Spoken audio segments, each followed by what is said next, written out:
What is vibing? This is Vish, and today I'll be talking about how the world is awakening.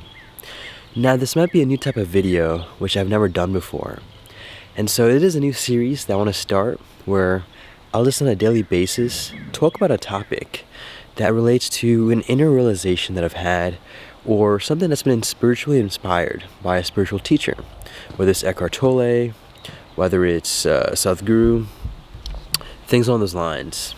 And so for this video topic, it's really inspired from Eckhart Tolle's term that he used for the world that he calls a new earth, or as I like to refer to, the world awakening. And it's a beautiful phenomenon. And really what that means is that people are just becoming more conscious on this planet.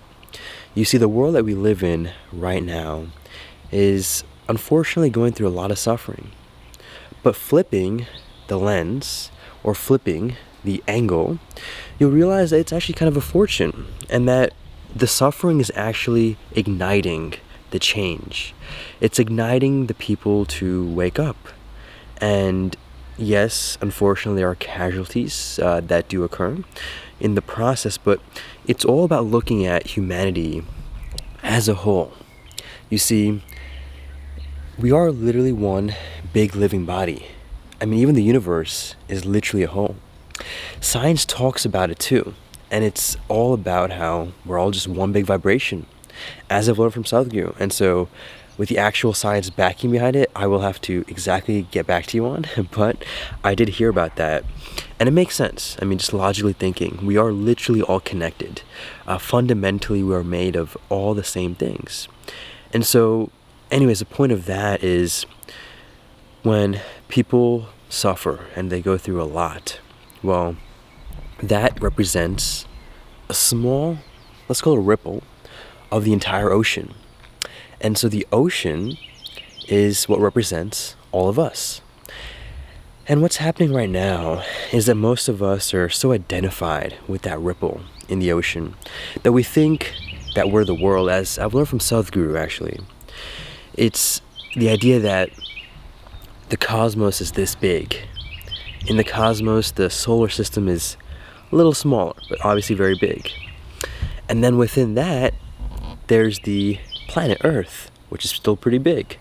Within that, there's a continent, the country, the town, your house, and finally you.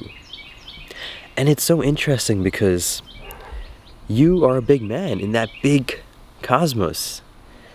It goes to show two very important things, which is one, it goes to show one very important thing which can be viewed in two different ways. And that's all about how insignificant our existence is. Now, the first thing is to realize that doesn't mean that you don't matter.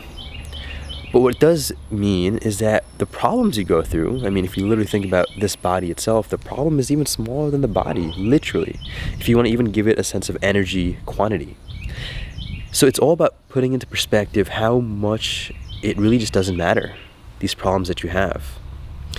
And that is something that is very important to realize on this awakening journey, that we are all in this together. All these problems are really just super small. And that is like a really important point I just want to emphasize. So with that being said, the second part of this view is that it is a blessing though. Again, as I've learned from Sadhguru, about how we do get to experience this beautiful, let's call it phenomenon called life. So yes, our existence might not matter too much, but at the same time, we get to experience life. It's God's greatest gift, which you can call God.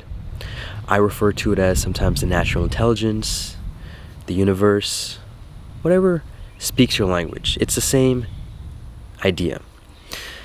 And really, at the end, it's just realizing how God's greatest gift, and I'm just going to use the term God for now because it's easier to connect with, maybe with you, is this present moment. You see, this present moment is all that we have. And there's a reason it's called presence, or the present. When you truly realize that this is all that you have, this moment, and even that moment, actually, if you think about it, it's not even a quantitative thing to where it can be broken down. Life itself is one big moment. And I'm kind of pivoting with topics and things that I'm sharing, but just stay present with me as I talk about this. And the other thing I realized very beautifully from Eckhart Tolle today, from the book A Stillness Speaks, is the fact that the opposite of life is not death. Life is eternal. The opposite of death is birth. Birth. People tend to always have this type of polarity established between life and death, but no, life is always there. It's all through presence that you realize that. Also, don't mind the shaking because I am switching hands when holding this camera, and I guess going off of that, actually, I've realized something about your thoughts, or let's say feelings, or anything you're going through. It's all about realizing this, which is what I learned from a spiritual teacher named Muji. He's, I think, a Jamaican guru. And it's realizing that you just treat your thoughts and feelings as uninvited guests. You can't kick them out. You don't have to like them, but you will have to fully accept that they're there. And so that is very important to realize. So just don't mind it. Essentially, what I've learned from him and what he says, going off of that kind of quote, is that when you do have those people coming in, very simply just say, I don't mind them. And so hopefully you don't mind this camera shaking as I talk to you. But I guess connecting all of this back to the original topic, which is how the world is awakening. Well, it is a beautiful, beautiful time to be living in. I mean, I know it might come off as a little confusing with how this present moment is technically the same, because it doesn't change ever, but for the sake of getting my point across, this present moment that we are in right now is actually a great time to be alive in, because we're experiencing the shift in consciousness.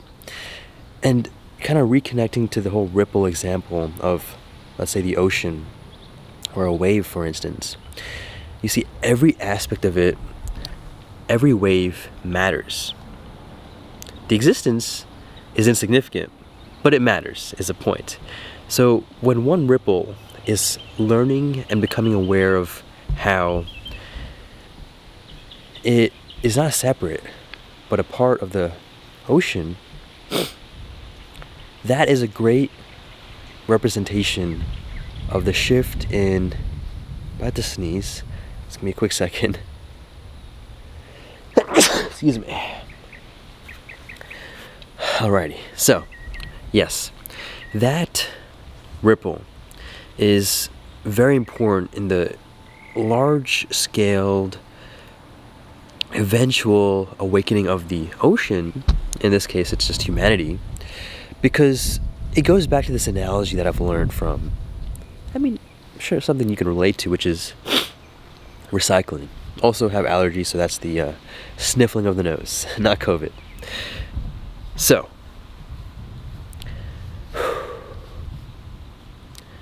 it is very important, your existence. It's just insignificant. But really what I'm trying to get at is, just like recycling, it's very easy to kind of come to this oblivious, unconscious assumption about the action that, do I really make a difference? Well, it's a story that I learned from, I think it was a spiritual teacher, some spiritual master somewhere. And it was about a girl who was throwing seashells into the ocean. And then there was a guy walking by, and he noticed what she was doing, and then he was like, what are you doing? And she was like, I'm just throwing these back into the ocean, because I forget the exact thing. It could have been seashells, it could have been something along those lines. You'll get the point. And so, really at the end, she essentially said that I'm just returning them back to their homes.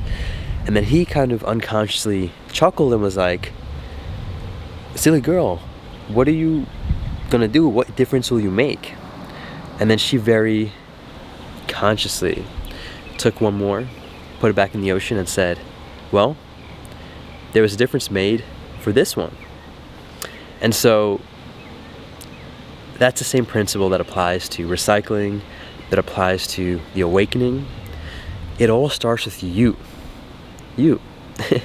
Very simple.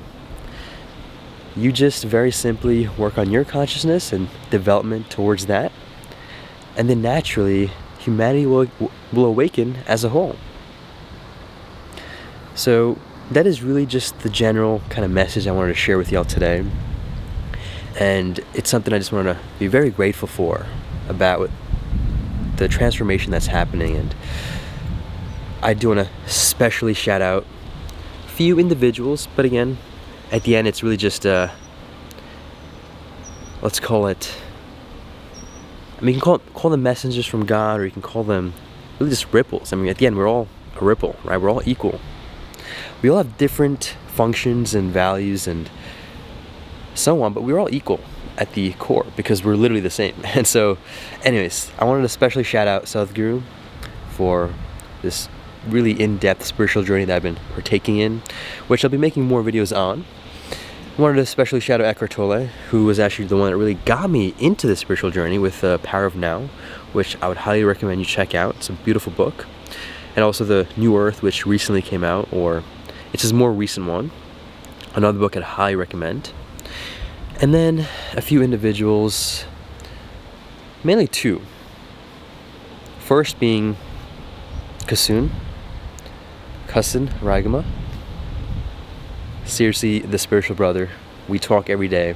About to listen to his voice messages actually right now. We have spiritual conversations every single day about how you literally just learn to treat everything as a spiritual practice. It's as simple as that. And I've learned that from Eckhart Tolle.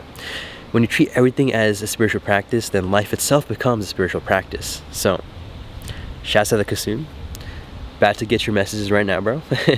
And share the, as we like to call them, conscious benchmarks that God likes to give us, or the natural intelligence. And also a huge shout out to Parth Mathurya, another brother, very much from the heart connected. He was the one actually that taught me heartfulness meditation, so I think it's very fitting for the connection that we have. And with that, I would love to hear what you think about today in terms of this topic, but more importantly, I want to hear what you're grateful for in the comments down below. I've started doing this thing to where I go around literally everywhere I go with these most, let's call them essential, but let's say basic workers, but essential, obviously. So like the grocery store and restaurants and places like that, where I'll just ask them at the end of the transaction, what are you grateful for? And I think it's super important. I would highly encourage you to try that too, because as I mentioned, it's a very transactional job, very automated, very robotic in nature. Let's bring back the humanness. Or the human beingness. Let's truly make this a new earth together and awaken humanity together as we awaken ourselves. And with that, please, again, just comment down below what you're grateful for in this present moment. Make it a great day. Take a joyful and stay conscious. Ecstasy.